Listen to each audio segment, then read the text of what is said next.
Hey everyone, this is David from Benchmark. In today's video, I'm going to be showing you guys how to create a 3D cone in MSCAD from MicroSurvey. To do that, I'm just going to go to the Draw 3D tab up top, and I'm going to choose the Cone tool.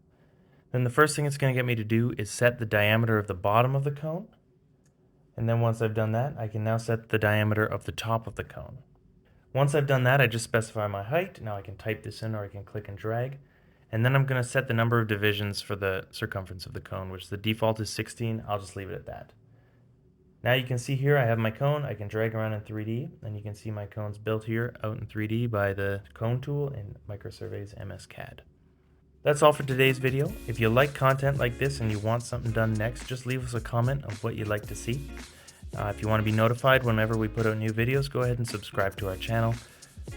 If you'd like to see these kind of videos, leave us a comment of what you'd like to see next. Maybe subscribe to our channel to get notified when we put out new videos. And if you want, give this video a thumbs up. That really helps us out.